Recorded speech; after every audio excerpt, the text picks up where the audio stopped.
দাদা এগুলো কি সব পেট্রোলের গাড়ি? পেট্রোলের দিন শেষ ভাই, পেট্রোলের দিন শেষ। পেট্রোলের যা পরিস্থিতি, গোটা ভারতবর্ষ দেখছে পেট্রোলের যা পরিস্থিতি। এখন এগুলো যা দেখতে পাচ্ছ শুরু থেকে শেষ সমস্তগুলো গাড়ি হচ্ছে আমাদের ইলেকট্রিক, ব্যাটারি চালিত। দেখে মনে হচ্ছে পেট্রোলের, কিন্তু না, এগুলো সব ব্যাটারি চালিত, শুধুমাত্র আসবি এন্টারপ্রাইজে।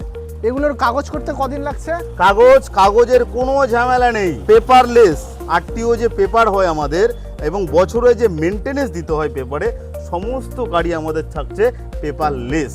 আমরা এদিক দিয়ে বলবো সেফটির জন্য শুধুমাত্র হেলমেটটা দরকার হবে। এক একটা মডেল যা দেখতে পাচ্ছেন না, সুপার। এই যে এটাকে দেখুন, এটা সাধারণত ছেলেদের ফ্যামিলি প্যাক গাড়ি। এটা তো একদম BMW কারের মতো লাগছে। আর কার মানে কি, এটা বাঘের বাচ্চা, চিতা এটা। এই গাড়িগুলোর প্রাইস কি আছে আর এগুলো ওয়ারেন্টি লেখা আছে দেখছি? গাড়িগুলোর প্রাইস একেবারে ন্যূনতম প্রাইস। হয়তো কারোর কাছে অনেক টাকা একবারে হয় না, আমরা সহজ কিস্তির মাধ্যমে গাড়ি দিয়ে থাকি।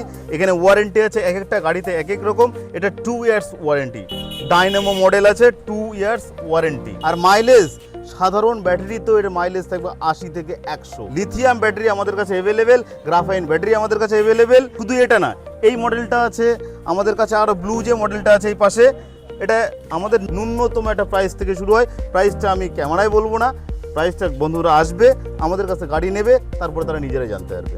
আসবি এন্টারপ্রাইজ, স্মার্ট রাইড, স্মার্ট ভবিষ্যৎ।